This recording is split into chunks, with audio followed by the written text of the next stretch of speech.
South China Sea, 180 miles west of the Philippine coast. 6 in the morning. USS Gerald Ford, America's most advanced aircraft carrier, was conducting freedom of navigation operations with her escort of 3 guided missile destroyers and 2 cruisers. The morning sun had just broken the horizon, casting long shadows across the carrier's deck where F-35C Lightning II fighters sat ready for launch. However, American intelligence had detected disturbing signs of Chinese military preparations over the previous 72 hours. The intelligence reports proved accurate. Across the South China Sea, Chinese forces had been positioning for a coordinated strike.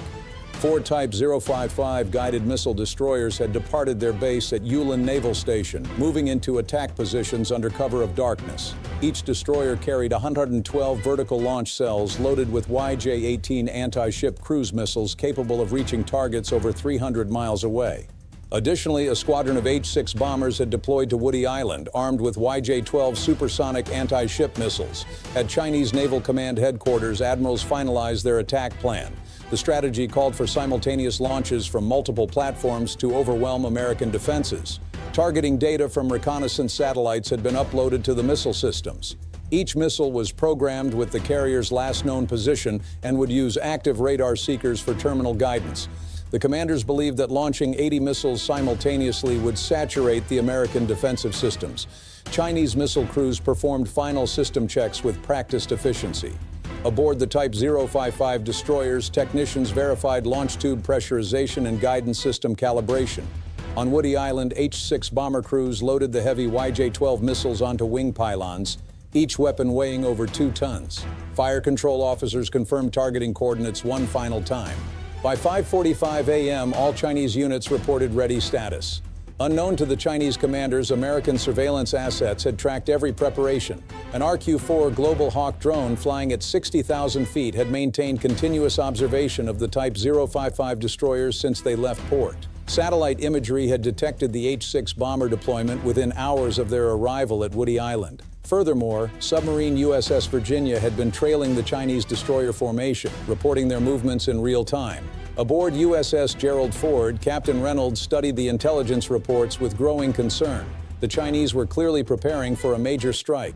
He immediately ordered the carrier group to increase speed and alter course, maximizing distance from the Chinese vessels. The Aegis combat systems on all escorts were brought to full readiness. Additional F-35C fighters were launched to establish a combat air patrol at extended range. E-2D Hawkeye aircraft climbed to altitude, their powerful radars scanning for incoming threats.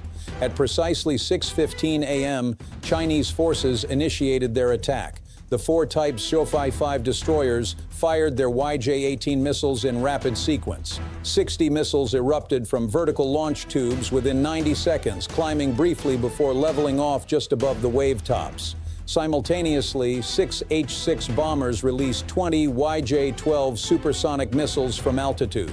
The missiles dropped from their pylons, ignited their engines, and accelerated toward the American ships. 80 missiles now streaked across the South China Sea in a coordinated wave. The YJ-18 cruise missiles flew at subsonic speeds initially, conserving fuel for their long-range approach. The YJ-12 missiles, however, accelerated to over Mach 3, designed to give defenders minimal reaction time. The Chinese commanders watched their screens with satisfaction as the missile tracks converged on the American carrier group. American radar operators detected the incoming threat within seconds of launch. The Aegis systems aboard the cruisers and destroyers began tracking targets automatically. Within moments, over 80 missile tracks appeared on tactical displays. Captain Reynolds had anticipated this scenario. He immediately ordered the execution of pre-planned defensive measures. The American response was swift and devastating. SM-6 missiles began launching from all escort vessels within 40 seconds of detection. The long-range interceptors climbed rapidly, their advanced seekers locking onto the incoming Chinese missiles while still over 150 miles from the carrier group. F-35C fighters, already airborne on combat patrol, accelerated toward the incoming missiles, their radars providing additional targeting data to the fleet. The first intercepts occurred 120 miles from USS Gerald Ford. SM-6 missiles slammed into YJ-12 supersonic missiles at closing speeds exceeding Mach 5. Fireballs erupted across the sky as the interceptors found their targets. Within 3 minutes, all 20 YJ-12 missiles had been destroyed. their supersonic speed proving insufficient against the Aegis system's computing power and the SM-6's maneuvering capability. The remaining YJ-18 cruise missiles continued their approach but faced a layered defense. At 80 miles, additional SM-6 and SM-2 missiles engaged the subsonic threat. F-35C fighters contributed their own AIM-120 missiles to the defensive barrage. The sky between the Chinese launch positions and the American carrier filled with interceptor missiles and explosions. By the time the first YJ-18 missiles reached 30 miles from the carrier group, only 12 remained from the original 60 launched. These survivors faced the final defensive layer. ESSM missiles launched from the destroyers and cruisers, closing on their targets at Mach 4. The final surviving missiles, now numbering only 4, entered the terminal defense zone. Phalanx CIWS mounts tracked the incoming missiles with their radar-guided 20mm cannons, unleashing streams of tungsten projectiles at 4,500 rounds per minute. 3 missiles disintegrated under the barrage. The last missile, damaged by defensive fire, tumbled into the ocean 400 yards from the nearest destroyer. Not a single Chinese missile reached its target. The attack had been completely defeated.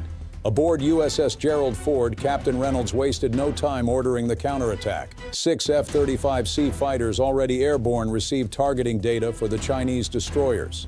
Additional aircraft launched from the carrier deck in rapid succession. 20 minutes after the failed Chinese attack, American forces struck back. The F-35C fighters approached the Type 055 destroyers undetected, their stealth characteristics defeating Chinese radar systems. Each aircraft released 2 AGM-158C LRASM anti-ship missiles from standoff range. The missiles dropped to wave-top height and accelerated toward the Chinese vessels. The Chinese destroyers detected the incoming missiles too late. Their defensive systems had been depleted during the offensive launch, with many vertical launch cells now empty. 16 LRASMs struck the 4 destroyers in rapid succession. Explosions ripped through the Chinese warships. 1 Type 055 destroyer broke apart and sank within minutes. 2 others suffered catastrophic damage, enlisting heavily, clearly doomed. Simultaneously, Tomahawk cruise missiles launched from USS Virginia struck the H-6 bomber base on Woody Island. The missiles had been pre-programmed during the earlier intelligence gathering. 12 Tomahawks destroyed aircraft shelters, fuel storage, and the runway, rendering the base inoperable. The bombers that had participated in the attack could not return to their original base. By 7:30 a.m., the engagement had concluded. The American carrier group had successfully defended against 80 anti-ship missiles without suffering a single hit. In response, 3 Chinese destroyers had been sunk with a 4th critically damaged. The Woody Island Air Base had been destroyed. Chinese casualties were estimated at over 900 personnel. American losses totaled 0 ships damaged and 0 aircraft lost. 3 sailors aboard 1 destroyer suffered minor injuries from debris during high-speed maneuvering. The USS Gerald carrier group continued its freedom of navigation patrol, demonstrating that American naval power in the South China Sea remained unchallenged.